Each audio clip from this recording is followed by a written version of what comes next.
Dans Jean 14, vous allez voir que Jésus est fidèle. Jean 14, verset 15.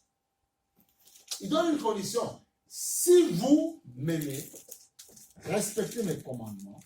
Quant à moi, je prierai le Père. Il vous donnera un autre défenseur ou un autre consolateur pour d'autres personnes. Tu vois? Défenseur ou consolateur, tu vois, il a plusieurs fonctions. Il me défend, il me protège, ou bien dans d'autres versions, on dit paraclet. On veut dire paraclétos, protecteur. Amen. Défenseur, consolateur, protecteur. Amen. Tu vois ça? Il est ton défenseur, ton protecteur et ton consolateur. Il me défend des coups qu'on m'assène, il me protège, mais en même temps, il me console. Parce que souvent, quand on prend des coups, ça fait mal dans le cœur parfois. Donc, on a paraclétos, paraclet en français. Donc, on a besoin d'être consolé. D'accord? Et le consolateur, c'est le Saint-Esprit. Tu as besoin d'un consolateur.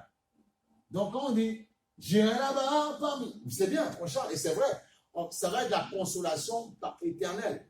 Mais il veut déjà te faire goûter à la consolation ici-bas.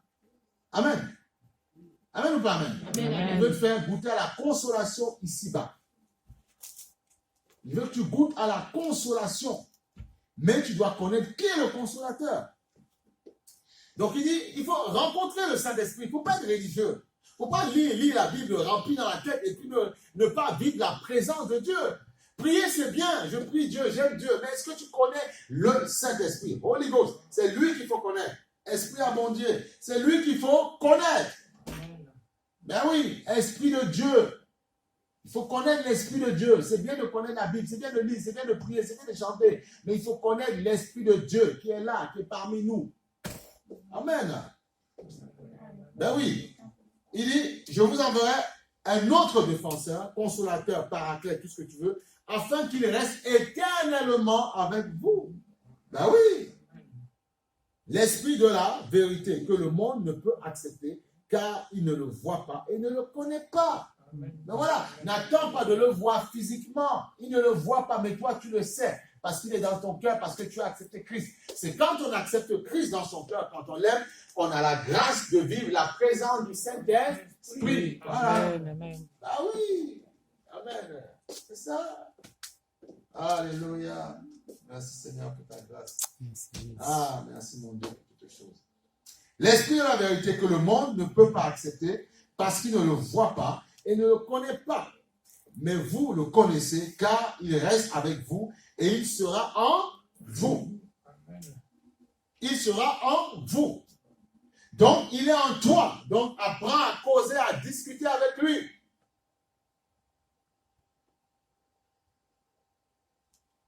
Alléluia. Amen ou pas amen? Amen. Apprenez à discuter avec le Saint-Esprit quand vous êtes chez vous. Apprenez à parler avec lui. Apprenez à causer avec lui. Apprenez à parler au Saint-Esprit. C'est comme ça qu'il va mettre une relation intense avec toi. De la même manière que tu parles à tes enfants, tu parles aux gens que tu aimes, tu parles à des objets, mais parle au Saint-Esprit, parle-lui. N'attends pas de le voir physiquement, parle-lui. Et quand tu vas commencer à lui parler, parce que tu crois en Jésus, tu verras que sa présence va te toucher. Et là, tu apprendras à parler vraiment, véritablement. Tu comprendras que c'est une personne réelle. Ben oui. Il est réel. Tu veux voir quoi? Il est réel. Parle-lui. Teste, essaye, tu vas voir. Essaye. Tu vas voir, essaye. Sa présence va t'imprégner. Et là, tu vas comprendre que ce Dieu te voit partout. Voilà pourquoi nous ne pouvons pas. Oui, rapidement. On peut parler à Jésus de cet esprit en même temps. Bah, on a dit, cet esprit vient glorifier Jésus. Oui, tu peux parler à Jésus, il n'y a pas de problème. Tu peux parler à Jésus si tu veux, à Dieu, voilà. Mais on parle, c'est Dieu, le Père, le Fils, c'est une personne, la même personne. Donc, je parle à Jésus, au Saint-Esprit, c'est pareil. Ça dérange pas. Voilà. Voilà. Si tu suivis Seigneur Jésus, voilà, et puis Saint-Esprit, voilà. Mais voilà, c'est ça. Donc, demande-lui la grâce de Dieu. Amen. Saint-Esprit, guide-moi en ce jour. Amen. Écoutez, c'est un exemple. Il y a le président Macron, il y a les premiers ministres, on est d'accord. Amen ou pas? De temps en temps, on peut parler à Macron, et puis on peut parler au ministre. Et quand on voit que le dossier est trop chaud, on parle à Macron. Mais ça n'empêche pas le ministre qui a des choses qu'il peut régler. Donc ça ne pose pas de problème de parler au Saint-Esprit aujourd'hui et parler à Jésus demain. Ça ne dérange pas. Puisque souvent, quand tu as un problème, tu veux faire une signature pour un courrier, tu vas à la mairie, ce n'est pas le président Macron qui va signer ça. Et tu sais que le papier peut t'aider pour autre chose, mais tu demandes au maire. Et le maire n'est pas plus gradé que Macron. Sauf que ce qui est puissant avec le Saint-Esprit, c'est qu'il est Dieu. Il est l'Esprit de Dieu, tu vois. Mais tu peux parler, oui, simultanément au CFC. Aujourd'hui, je parle à Dieu, au Saint-Esprit. Tu peux, voilà. C'est ça. Mais il faut comprendre que Dieu le Père, a parlé par les prophètes un temps. Ensuite, il a envoyé son Fils qui a tout accompli. Maintenant, pour que tu puisses posséder la victoire que Jésus a acquise à la croix, il te faut le Saint-Esprit. Sinon, tu es un religieux. Amen. Amen. Amen. Pour posséder la victoire que Jésus a acquise à la croix, il te faut le Saint-Esprit. C'est là, justement. Il te faut le Saint-Esprit pour posséder la victoire que Jésus a acquise à la croix. Amen. Pour avoir la victoire, avoir la délivrance, c'est le Saint-Esprit, c'est lui qu'il faut. Holy Ghost, Holy Fire, Esprit abondé, c'est lui qu'il faut. Si tu refuses le Saint-Esprit, tu ne pourras pas rentrer dans la domination dans laquelle Jésus était rentré. Amen. Merci Seigneur pour ta grâce. Donc tu vois, il dit, je vous enverrai un autre consolateur. Pourquoi? Et on verra. Parce qu'il faut chercher ça. Si vous ne cherchez pas ça, vous n'allez pas rentrer dans la victoire. Vous ne rentrerez pas dans la victoire. Luc chapitre 4, verset 1.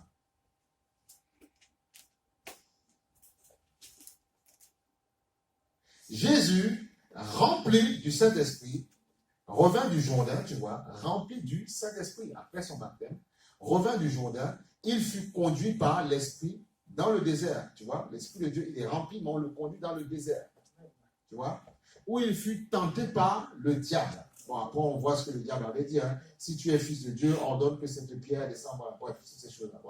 Mais, et ce qui est merveilleux, c'est que on va aller maintenant sur le verset 13, où on dit, parce qu'il était rempli, d'accord? Il était rempli et Dieu l'a amené par son esprit à être tenté dans le désert. Amen. Persécution, si tu veux, toutes ces choses-là. Dans le verset 13, on dit, 4-13, après l'avoir tenté de toutes ces manières, donc le tentateur, le diable s'éloigna de lui jusqu'au moment favorable. Donc il y a toujours un moment. Mais comme tu seras toujours en Dieu, il n'y aura pas de moment favorable. Amen. Voilà. Jésus, revêtu de la puissance de l'Esprit, retourna en Galilée et sa réputation gagna toute la région. Donc il y a un temps où il te remplit, mais il y a un temps aussi où il doit t'équiper, te revêtir. Il te remplit de l'intérieur, d'accord?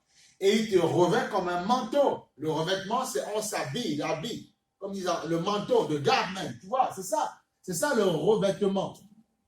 Le revêtement n'est pas comme si on infuse, non. On infuse quelque chose de cet esprit en toi pour pouvoir te donner de dominer sur tes pensées, les pensées que l'ennemi t'enverrait, ça c'est de l'intérieur, amen. C'est important de comprendre ça. Et revêtu du Saint-Esprit pour le combat, la bataille. Et là, tu es doublement onctionné, doublement revêtu. Et le problème, c'est que souvent, les gens n'attendent pas le revêtement. Et ils rentrent dans des combats où il ne faut pas rentrer. Et c'est pour ça qu'il se crée des problèmes. Voilà pourquoi même tout ce que Dieu voulait nous donner, attendons d'abord d'être remplis, revêtus. Parce que notre vie sera une vie de combat, une vie de guerre. Dans nos maisons, partout, il y aura la guerre, le combat, partout, tu seras attaqué. Mais quand dans un couple, les deux ont compris ça, waouh! En fait, les attaques, vous les détruisez assez rapidement. Ça ne veut pas dire que vous ne serez pas combattu. Mais vous les détruisez assez rapidement. Voilà pourquoi il faut connaître le Saint-Esprit. Et le Saint-Esprit est pour nous tous. Amen. Pour nous tous. Mais il faut le vouloir, il faut le désirer. Tout ça quand le Seigneur, quand Dieu justement a donné la loi à Moïse. C'est ce jour-là qu'il fêtait à la Pentecôte. Il fêtait ce jour-là. Le jour où ils ont reçu la loi de Moïse. Shavuot. Il fêtait ce jour-là. Et on voit que, et comme cette loi avait été donnée à Moïse pendant cette période-là, il fallait que le Saint-Esprit descende à la même période, Pentecosté, pour que justement, à ce jour-là, une nouvelle loi soit promulguée, la loi de la grâce par le Saint-Esprit. Oui, c'est ça. Donc c'est ça qu'il faut comprendre. Voilà, il faut comprendre ça. Donc il dit, tu vois, quand il dit dans le verset 1, quand le jour de la Pentecôte arriva, ils étaient tous ensemble au même endroit.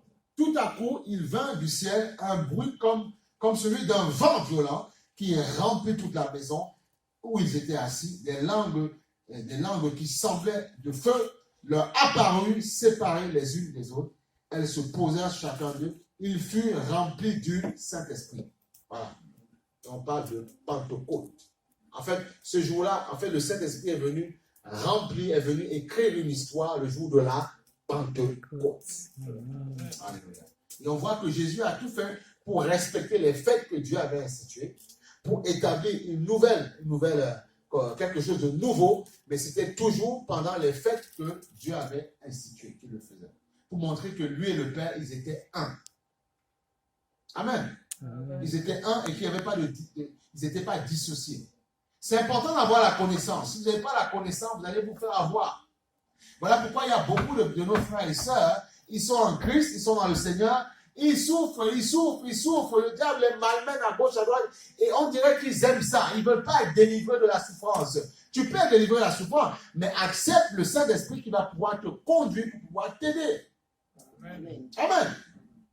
C'est ça. Il y a un problème de carence là-dedans. On ne veut pas comprendre qui est le Saint-Esprit. C'est important de savoir qui il est. Et quand on sait qui il est, on est délivré. On est délivré. Il faut comprendre qui il est. Et ça, parfois, tu vois, on peut penser qu'on a la victoire, mais on n'a pas la victoire. Alors, oui. Acte 19, verset 2. Ouais, Paul pose bien la question. On va même aller sur Acte 19, verset 1. Il pose la question. Pendant qu'Apollos était à Corinthe, on dit, Paul, après avoir parcouru les hautes provinces de l'Asie, arriva à Éphèse. Ayant rencontré quelques disciples, tu vois, il leur dit ceci.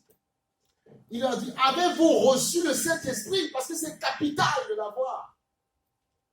Quand vous avez cru, est-ce que vous l'avez reçu le Saint-Esprit? Ils disent, tu vois, ils répondirent, nous n'avons même pas entendu parler d'un Saint-Esprit. Tu te rends compte? C'est comme ça, il y en a beaucoup de personnes qui croient en Dieu, qui croient que Jésus est Seigneur, mais ils ne vivent pas la réalité du Saint-Esprit. Soit on leur a dit c'est rentré, c'est sorti, soit ils n'ont jamais entendu parler, soit ils lisent et ils sont, comme on a dit vendredi, soit il y a un voile sur leur visage et ils ne comprennent pas les Écritures. Et oui, le Saint-Esprit t'est donné pour pouvoir justement détruire les œuvres des ténèbres dans ta vie. Parce que sinon, écoutez, c'est le Saint-Esprit qui fait en sorte que, qui fait en sorte que la Bible soit la parole véritable de Dieu. Sinon, ça reste que du papier. C'est le Saint-Esprit qui atteste, et on le verra plus tard, ce qu'est vraiment cette parole. Mais oui, c'est le Saint-Esprit qui fait ça. Il dit, avez-vous reçu le Saint-Esprit quand vous avez cru? Il lui répondit, nous n'avons même pas entendu dire qu'il y avait un Saint-Esprit. Il dit, de quel baptême avez-vous donc été baptisé? Il répondit, du baptême de Jean. Ok. Alors Paul dit, Jean a baptisé le baptême de repentance, disant au peuple de croire en celui qui venait après lui, c'est-à-dire Jésus. Sur ces paroles, il fut baptisé du nom du Seigneur Jésus. Lorsque Paul leur eut imposé les mains, le Saint-Esprit vint sur eux et ils parlaient en langue et prophétisaient. Amen. Le Saint-Esprit, il croyait en Dieu, mais il n'avait pas le Saint-Esprit. Parce qu'avoir le Saint-Esprit, c'est capital. Dis-moi capital. Alléluia, il te faut le Saint-Esprit. Si tu ne l'as pas, tu vas être détruit. Voilà pourquoi il y a des gens parfois qui sont détruits, qui sont psychiquement, ils ont mal, ils ne comprennent pas leur vie. C'est compliqué. Parce qu'ils ne veulent pas marcher avec le Saint-Esprit, ils ne veulent pas faire la paix avec le Saint-Esprit. Tu as beau me dire que tu crois, tu as beau croire en tout ce que tu veux, tu as beau me dire, ça fait des années que je suis né dans une église, je suis chrétien, tu as beau me dire ce que tu veux. Si tu ne chéris pas, si tu n'aimes pas le Saint-Esprit, tu vas prendre des coups et parfois tu risques de ne pas te relever. Tu vas aimer l'église, après tu vas partir, tu vas dire tout et n'importe quoi. Pourquoi? Parce que le Saint-Esprit ne demeure pas dans ton cœur. Amen. C'est vrai, hein? Oui. Là, pourquoi il faut vite faire la paix avec le Saint-Esprit? Vite, rapidement. Vite, rapidement. Tu vois, c'est ça. Lorsqu'il lui a imposé les mains, le Saint-Esprit vint sur eux. Amen. Ils parlaient en langue et prophétisaient. Alléluia. Et c'est ça qui est important. On va prendre un autre passage. Merci Seigneur, merci pour ta grâce. Ça me vient à l'esprit comme ça. Béni soit ton Seigneur. Il dit dans Éphésiens chapitre 4, verset 30. Éphésiens chapitre 4, verset 30. Vous voyez, le Seigneur nous interpelle. Éphésiens chapitre 4, verset 30. N'attristez pas le Saint-Esprit de Dieu, sur lequel vous avez été scellés pour le jour de la rédemption, salut. N'attristez pas le Saint-Esprit. Comment on l'attriste? Par nos pensées. Pourquoi? Mais parce que c'est une personne. On dit, mais c'est pas possible, on peut le Saint-Esprit, on l'attriste alors. Et là, il pense que c'est un vent. Non! Ne l'attriste pas par ton comportement. Quand il te dit de respecter la parole, ne l'attriste pas. Marche dans la parole, obéis à la parole. Quand tu ne fais pas la volonté de Dieu, tu l'attristes. Du coup, il ne peut pas te remplir de manière pleinement. En ce jour de Pentecôte, on est en train de parler des attributs du Saint-Esprit, ce qu'il est venu faire et ce qu'il peut t'apporter dans ta vie.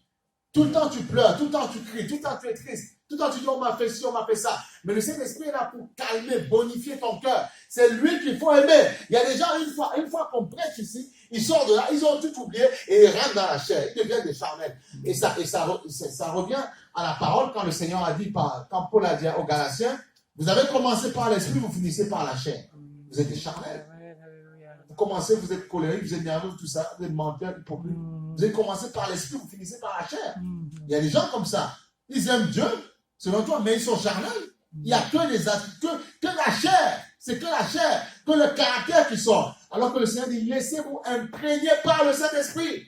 N'attristez pas le Saint-Esprit qui vous a été donné. Vous avez été scellés par, et quand vous l'attristez, il sort.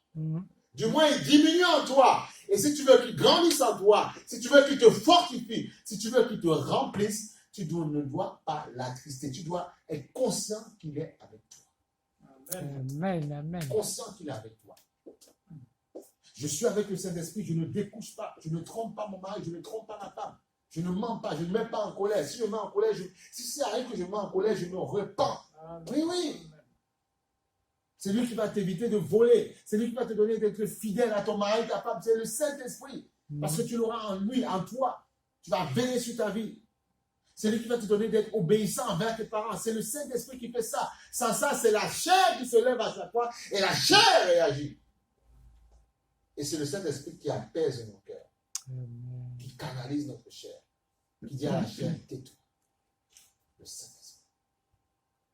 L'Esprit de Dieu. Alléluia. Alléluia. Merci Seigneur pour ta grâce. Éphésiens chapitre 4, verset 30. N'attristez pas le Saint-Esprit par vos comportements, par les mauvaises pensées. On dit non, mais c'est pas grave, je dis ce que... Non! Calme-toi, le Saint-Esprit. Faites très attention. Sinon, vous risquez de perdre beaucoup de grâce. Alléluia. Tu vois, et c'est pour ça qu'on voit, regarde, si on va dans Genèse chapitre 6, verset 3, et ça c'est capital, on voit que le Saint-Esprit, oui, Jean, oui, j'étais saisi du Saint-Esprit. Non, attention, parce que Dieu peut parler autrement. Il dit dans Genèse chapitre 6, verset 3, alors l'Éternel dit, mon esprit ne restera pas à toujours dans l'homme, car l'homme n'est que chair et ses jours seront de 120 ans. Tu vois ça? Il ne restera pas toujours dans l'homme. Pourquoi? Parce que c'est possible que oui, qu'il te l'enlève. Il a le pouvoir de le faire. Non, rien n'est acquis avec le Seigneur. Tu peux le recevoir, déconner, mais grave, et puis partir en enfer. Il ne faut pas tromper les gens, il ne faut pas dire non.